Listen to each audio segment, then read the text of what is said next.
All right, we're back in the shop with the 42. Finally jumping back on this thing and hopefully gonna get its remaining issues sorted out so we can go for an actual drive in this thing and go through the gears and enjoy it. So in the last video where I left off, I drove it out of the shop. Of course it was winter, but I just started it in gear and went from there out in the yard a little bit and first crawling around, but it's got no clutch. It's not working. So I've thought about it, and basically, you know, just laying under there watching it while someone else is pushing the clutch in, the throwout bearing is pushing on the fingers of the pressure plate, but the pressure plate itself is not separating away from the clutch disc. A lot of people were saying, oh, your clutch disc is seized to either the surface of your pressure plate or your flywheel. Yeah, that happens a lot on rigs that have been sitting for a long time, but I had that all apart and cleaned the surfaces before I put it together. I just didn't realize that the pressure plate was locked up. I did lube it up with WD-40 and then cleaned the surface that the disc goes on again, and that didn't seem to help. But I did that for extra measure and it didn't work. So yeah, that's not the case. Surfaces are fine. It's just the mechanism of the pressure plate itself not separating from the disc and allowing it to free spin in there while you change gears or have the clutch in. So what I'm gonna do, got it racked and lift puts it up in the air just fine. That's rated for 10,000 pounds. And these trucks with a dump bed and everything on them, they're 8,000 pounds in that range. So this thing pretty well stripped out is a lot lighter than that. So no issue there. Loving this for sure. So what I'm gonna do, drop the transmission back out with it on the floor and then put it up in the air and pull the pressure plate out and get another one from the junkyard, swap it in, go back in with the transmission, and hopefully we're set because I did put a brand new throwout bearing in it, so we'll be fine there. But in the meantime, as you can see, I've got stuff hooked up here. I got the 6 volt there and then the 12 volt for the starter. I had this thing running and fired right up even after sitting since when I drove it in the winter and parked it. Fired right up, runs decent. Of course, we still got that dead cylinder issue, but not going to worry about that right now. Want to get this thing driving. But back when I was messing with the throttle linkage, of course I don't have my flashlight on me, but all along the side of the block there's a crack, and I didn't notice it until I was down there working on the throttle linkage, but there's a crack that runs the whole length of the block basically, and I was starting to see some coolant weep out of it. This motor was 50 bucks and it sat under a shed under a tarp for 20 years or something like that, so you know, I can't complain. So what I'm planning on, I got some block sealer and then I borrowed one of the radiator caps off of the other trucks to slap on this radiator so we got full pressurized system, and I'm going to run some block sealer through it and that'll hopefully seal that crack up, and then we'll be set there. Get some more run time on this, just sitting in here idling and up to operating temp and all that good stuff. So let me get the batteries hooked up, get the stuff in here and get prepped, and we'll fire this old girl up and get some sealer running through the cooling system. Okay, got this Blue Devil sealer in there. Whole can's poured in. You can go cold with it before you start it up, so we're good there. Good job. So anyways, borrowed this off of the old 6x out back. We'll get this slapped on there. Of course it helps if you put it the right way.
Well, gave it about, I don't know, half an hour, 35 minutes or so. Enough time to get up to operating temp and get coolant flowing and everything. And so far so good. I don't see anything weeping out now. All good along there. That drain right there is leaking out of its threads a little bit. Might need to be tightened or whatever. So that's all that I'm seeing. Everything around the water pump's good. Hoses are staying good. Nothing going on there.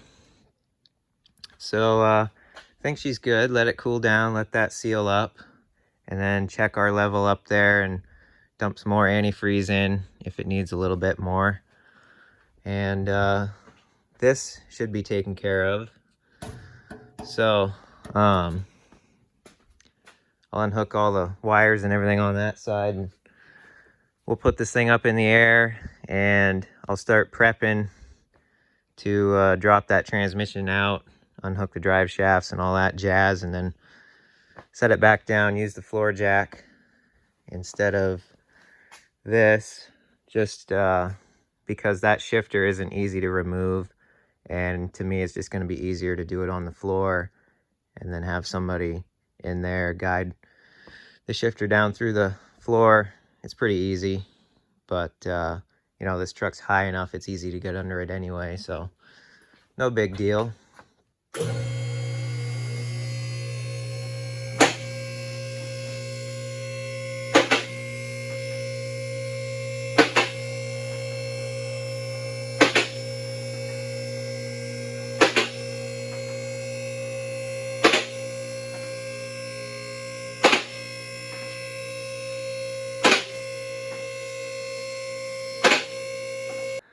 Cool that I didn't have to move the fan, can still use that.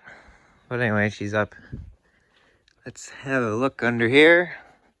Just need to undo this end, and then I can tie it up over there. That way I don't have to waste time undoing the other ends. Same with this one.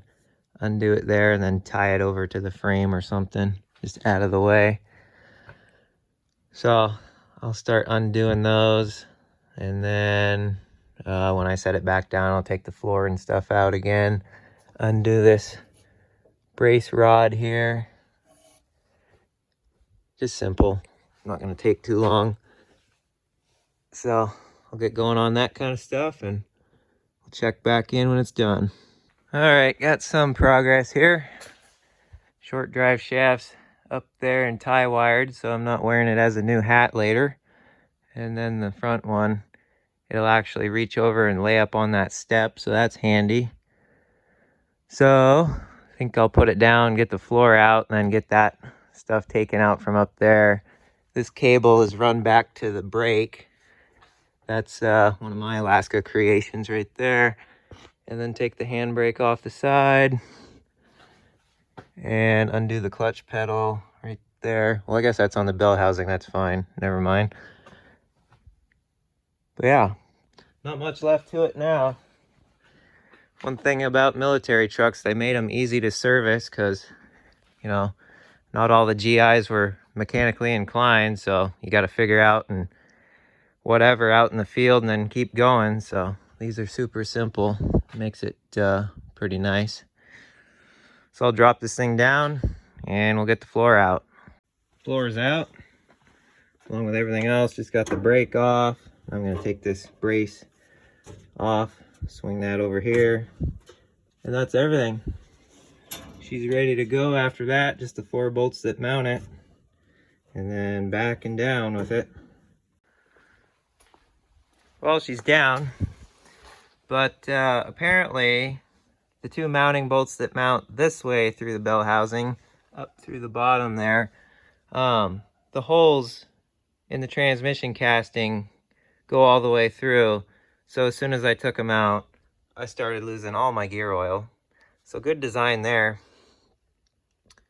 So anyways, I could take that ratchet strap off and, you know, tip the transmission on its side on the jack just to get the shifter guided down and then get it out from under there. But, you know, we have upgrades, so we're going to do cool things. So let's do that.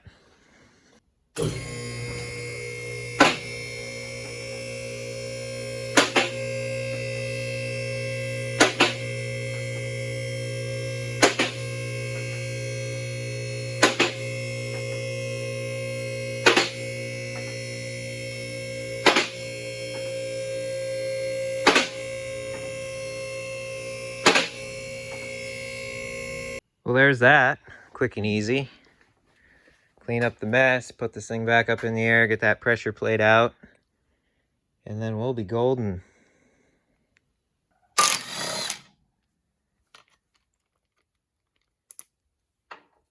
And here's the piece of junk that won't work. Whatever moves down in there is what's doing it. Because it doesn't look perfect, but I cleaned the surface along with the flywheel when I had this thing apart. And the clutch, yeah, it's got some rust on it, but I did sandpaper it, and it's got a lot of life left, so we're gonna send it. But just need to change this. This is the problem here. So make a run to the junkyard tomorrow. See if we can't find another one. I'll leave that one at the junkyard for the next person. They can send it off and get it rebuilt. I don't want to screw around with that stuff right now. But everything still looks fine as far as this end of it goes. So, yeah. Oh no, we got the executive chair out. That's when you know it's good. But hey, we got a new pressure plate. Here's the old piece of junk / boat anchor that we pulled out of the truck that doesn't work. And here's the new one. This is a GMC pressure plate because it came from the GMC motor. This one's a Chevy pressure plate. And they are exactly the same, minus the size of this center hole. But seeing that the truck has a Chevy throwout bearing, a Chevy clutch fork, and a Chevy transmission, there's no reason that won't work. And everything matches up between the two as far as sizing and everything. Just need to clean up this surface here before we go together.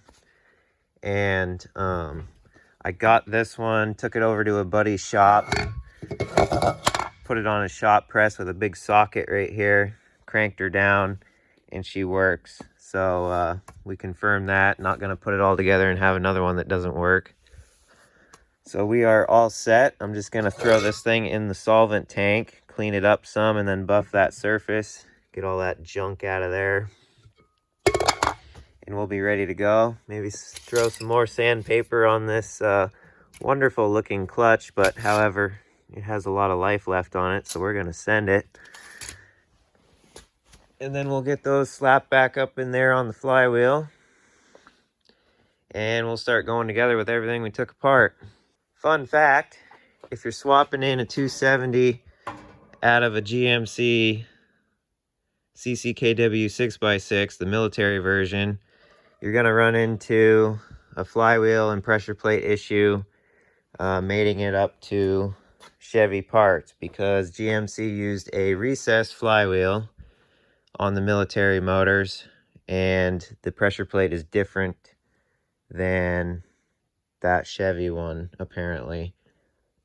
But this is a civilian motor, so it's got the regular flywheel, regular pressure plate, everything that interchanges with Chevy. I'm not sure if this flywheel will interchange with Chevy. It might be balanced different. But yeah, if you're messing with the military version, you're going to run into that. But if you're messing with civilian version, you should be pretty well set to just slap everything together like I did with this one. There we go. Got her cleaned up pretty good. Looks not too bad. So we'll throw her in the truck. Get everything back together. Okay, I got them both back up in here. Got the alignment tool in there holding the clutch disc good. Now just bar it over and keep putting bolts in, then get them all tight. All right, we're all set to lower the truck down, get this thing back up in there. Just go slow and Guide that shifter up through. Got the throwout bearing back in there with some fresh grease on it, so that's good.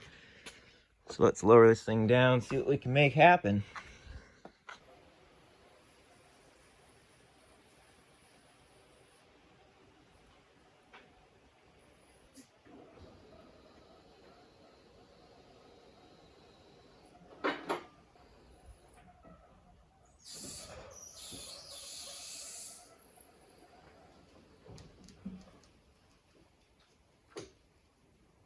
All right, we're down, touching the floor, and the shifter's good. So now I'll get under there with the creeper and go up with the jack and stab this thing, get it bolted up.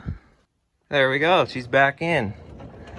Now just start putting all the components back on. This brace, the handbrake, get the floor back in, all that jazz. Then we can try this thing out, see if it's got a clutch now. All right, drive shafts are all hooked back up, floor's all in. Everything's pretty well ready. Just hook gas back up in both batteries. See what this thing will do. All right, we're just about ready for action. Got fancy now. I stole the boat tank out of the M37, rigged it all up. Of course, we got the 6-volt wiring in here and 12 volt out here. Got to bungee this door shut because we gotta go at least 80 down the road test driving this thing. So I'll fire it up. Let's see if we have a clutch. All right.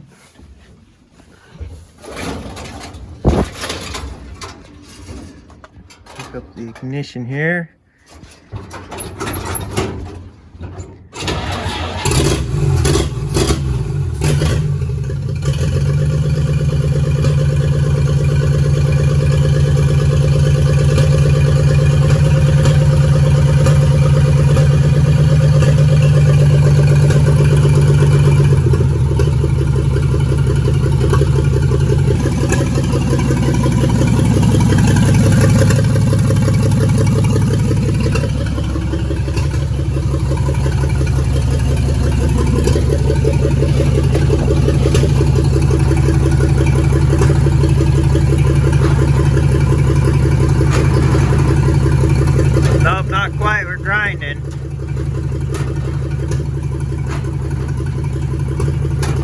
Adjust that out some more.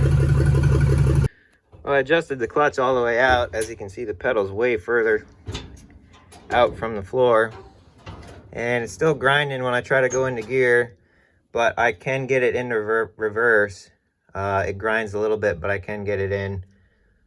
And then if I can get it in reverse like that, that means I can turn it around. Then if I can jam it into a forward gear, we can get moving.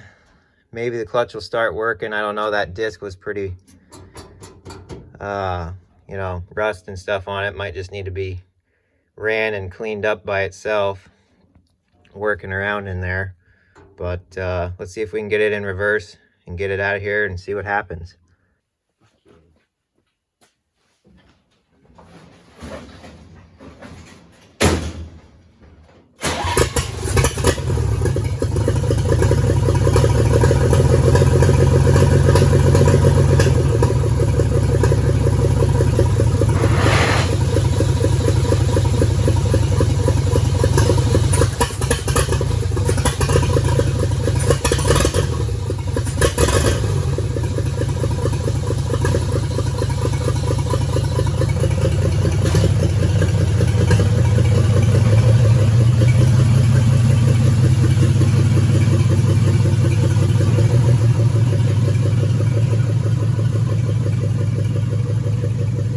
I turned the idle down some too to see if that would help. Did a little bit. Interesting is it ground going into reverse, not much. Went in pretty easy. And then I was holding the clutch in the whole time. I got it into gear and it didn't move. So we got more of a clutch than we had before. And then when I let it out, it started backing out of the shop. So we're getting somewhere. I just tried putting it in any forward gear. It wants to grind. So I'm going to shut it off, start it in gear, and and get going there. I see we got a coolant leak now. So that's cool.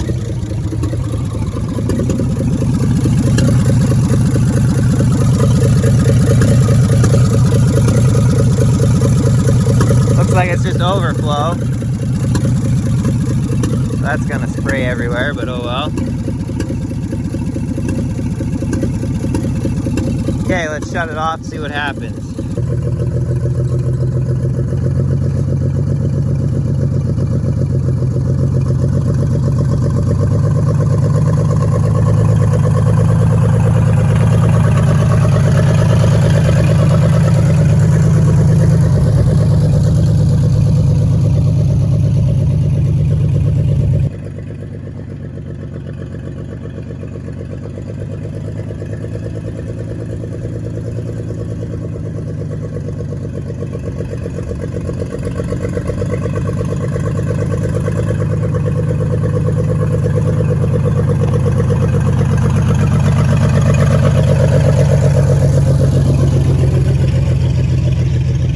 Well, the clutch is starting to come around, I think.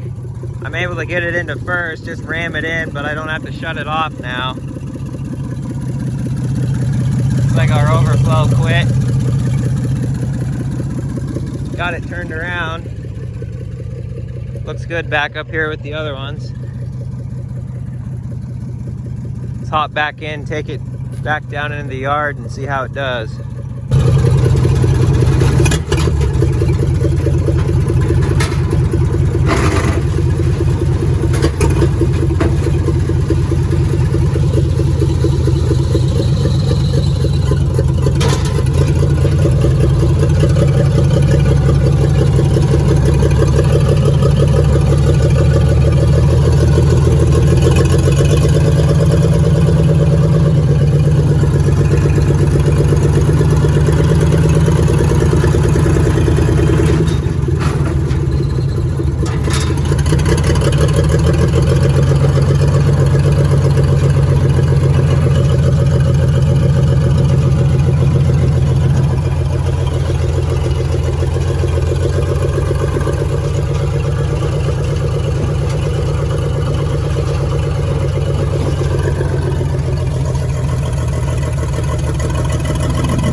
Able to get it out of gear now too.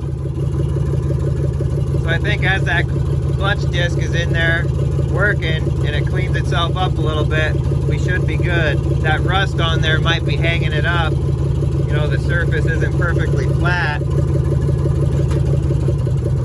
But yeah, I think it's gonna come around. Pretty low there.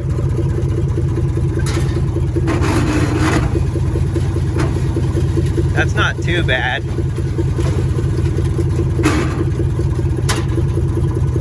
And then I can just grab gears, the rest of them as I'm moving, so. Yeah, reverse barely grinds. And then, see, we're not moving until I let out. And then I can get it right out of gear again.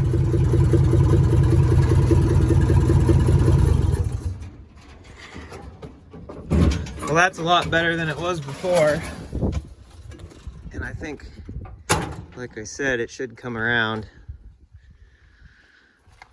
Oh, it's fun to be driving this thing finally. Oh, now we're weeping. Hopefully that block sealer will do its job.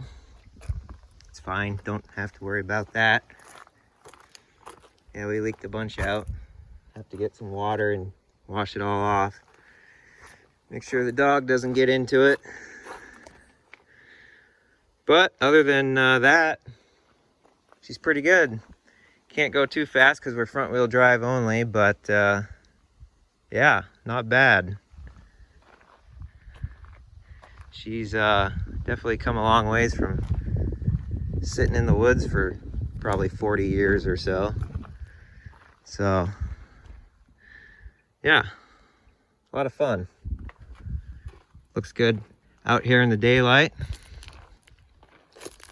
Another one revived, finally. This is like 3-4 years in the making just to get this to happen. And the battle was finding enough parts to piece it back together, because this one sure got parted out and left behind.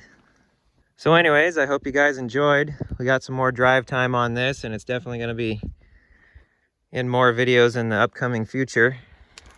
But yeah, I made quick order of getting that clutch pressure plate changed out. The new lift definitely got put to use, and I'm loving it. It's a real asset now. Gonna be using it a lot for this stuff.